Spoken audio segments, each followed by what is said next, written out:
Sponsored by Sega. Now, there's a bunch we want to do today, so we're going to get started right away. And this is of the Humankind OpenDev. So this is something, and actually Amplitude Studios has done this stuff for like all their previous titles as far as I know. Or if you're watching this on YouTube, there'll be a link down below for signing up to the OpenDev, which is free. You sign up, there's going to be like a first, second, third wave kind of thing. If you don't get into the first one, you might get into the next one. And you will get to try out the game early. Now, this even says it at the bottom, it's a pre-alpha version. Their OpenDev kind of thing is kind of different. What they're doing here is they've got a variety of fairly small scenarios, and then when you're done, there's gonna be like feedback forums and things. Grow Babylon, explore its environs and settle new lands, expand and fortify the city. The fate of Babylon is in your hands. So this is the map. It looks gorgeous. I love the, the sort of seamless transition in and out. You can see that in this scenario, there's not, it's gonna be, in the end, it's going to be a traditional sort of 4X, random map generation, all those things. These scenarios are fixed, fairly small map. So we're starting way down here in this corner, and we've already got our first city set up of Babylon over here. Now, if you've played Endless Legend, some of the mechanics are going to be a little bit familiar to you. Babylon is the city that's claimed this territory over here. You see the blue lines? This is not the borders of our nation. Well, I mean, it is, but it's also the borders of this territory. So you only have one city per territory in there. So we're playing as the Babylonians over here. We can open up the Empire goal screen, but there ain't nothing going on here in this scenario. But one of the things that's going to happen in this game going forward is you're going to be advancing through these eras, and this is going to be in a very concrete way, right? So of course, we in the community, a bunch of us have played, say, Civilization, and Civ does sort of have like eras like per tech, right? But until Civ 6, there wasn't really a differentiation between eras, and even in 6, there's not really a difference, right? It's just when it decides whether to recalculate the age or not. But in here, it's going to be a massive part of the game. We're not going to get to experience that in this particular scenario, but in previous things I've looked at, it's really cool. One of the things, you collect these sort of era stars and you advance through the eras. We'll stay within the scope of the scenario, but I think it's a really interesting system. So this little army has got 2 dudes in it. So you've got this this idea of like you're sort of building an army, building a party of it. There's a maximum army size. You can see 2 of 4 right now, but we can unlock some more with extra tech. That's going to be really important. If you've played something like Endless Legend, the army mechanics here and how they work should feel fairly similar.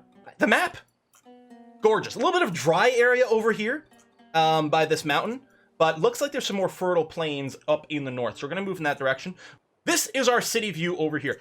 I think I'm going to build a millstone. I like the idea of getting more food so our population grows. So we're going to go ahead and click on this and put it in a queue. Now we do have enough money to buy it out and accelerate it. I'm kind of tempted to do that. If it gets put in a queue, we could queue up more, but the thing is we have some cash. Now we're going to want some money for some outposts and things like this, which will help us expand some more. But I like the idea, I think, of rushing this millstone. So I'm going to go ahead and do this. All right, we got to pick a technology. Let's take a look at the tech stream. Now, this is one area of the game that's not currently really in this build, is the multiple era thing, right? So there's going to be multiple eras, lots of different technologies around. But we do still have access to quite a lot of stuff. So we've got, right now we can build the calendar. Oh, I like the extra little art that pops up when you mouse over. Oh, that's really nice. Calendar would let us build research quarters. I mean, tech into more tech does sound pretty strong. Domestication lets us take advantage of horses. Not take advantage of horses, that would be rude, but The other one we're really going to be interested in is bronze working over here so that we can gain access to copper. So we'd have to go city defense into bronze working for that. But tell you what I'm going to do before I get the army to complete its movement is I will go ahead and split it up. So I'm going to get one of the scoots here, and I'm just going to totally remember, there it is, how to split you into separate groups. There we go. So we've split up our armies. Let me get you move here. And we get reminded we can merge our armies. We've got our first event. I love these. The first calendar. The invention of the calendar heralded a glorious day in the Empire's history. Now, with 2 major cities and numerous farming affairs needing to be harmonized across the land, it is time to standardize this calendar. Traders must have an easy means of synchronizing their activities. But what means do you wish to... by what means do you wish to track the days? Solar. The learned assure you that this calendar will better stand the passing of the seasons. Or lunar. The waxing and waning of the moon is something familiar and comforting to the people. As the harvest season draws close, the common folk are worried. With many farms scattered across the empire, last year an infestation of rodents, largely rats and mice, plundered granaries. However, rumors have it that one enterprising village mitigated the problem by using cats. But you also know that sailors use a new kind of predator named a ferret. Love the terrain mapping. Oh, it's really... Oh, actually, I really like the way that hills are represented here. A sort of like topographical map with those like ridges for the different elevations. That's really neat. We're gonna do our first fight, you guys. Are you ready for it? Let's move in. Bum, bum, bum. Okay. Confirm battle. So, if you've played Endless Legend, this will feel fairly familiar. The game now goes to a tactical battle mode, where the turn-based system, we're not advancing the sort of world game turns anymore. Instead, it's the combat turns that are happening now. So I can change our deployment. So I'm going to go there. I don't know if I'll actually be able to descend here or not. I think we'll be okay. I'm going to end deployment here. So it's our turn. You can see the automatic battle toggle over here. If there's support units, reinforcements available, we can see some stuff, but there isn't. We can select our 2 units. We've also got the defendability here, where they're just going to hold position, but I think we can go ahead and attack. So, it's over, Anakin. I have the high ground. So we have 17 combat strength, because this is a warrior unit here, plus 4 from high ground. It looks like it's going to one-shot these deer. Deer? They actually look like elk to me. And over here, if we were to attack, 13, -3 from river crossing, so the tactical combat is very important here. Although both of them have the -3. See that? Because they're both fighting back and forth across the river. So, and there's deer over here, but we can kill them. I think what we're going to do, the warriors are going to come down the hill and absolutely trash the deer here. Easy peasy.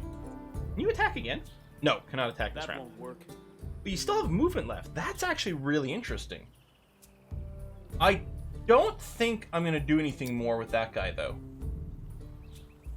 I could attack uphill and across the river. I think what I'll do is I'll just move to the back side here.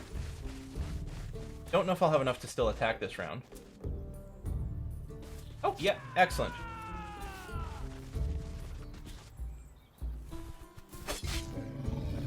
And then it attacked me on its turn, but it finished off because it was kind of weakened. Hey, it's our first combat! I think that's going to be really interesting. And I love that the combat is happening on the terrain where you are. Like, on your physical terrain. So when you engage a unit, you're going to really want to choose where you're going to want to start the fight.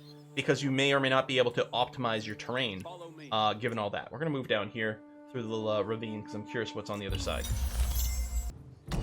I don't like the fact it's going to feel like we're surrounded, but hello, high ground! If I don't do anything, we still just lose the battle.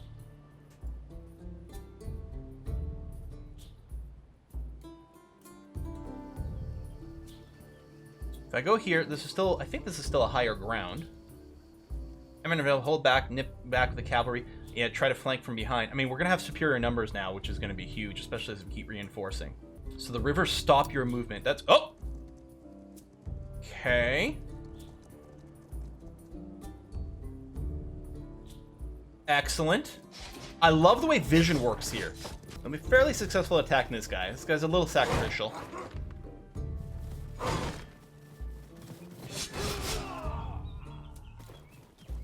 Could have made... Well, then it would have gone for probably a horseman instead. It might be less valuable. Now, we're not getting the high ground attack here, but we're going to have massive numbers advantage, and I think that's all that's going to matter here. Hoplites don't appear to have a cavalry bonus in this particular case. I think they're getting phalanx. I think if they're next to another hoplite, they're getting a combat bonus is what's going on.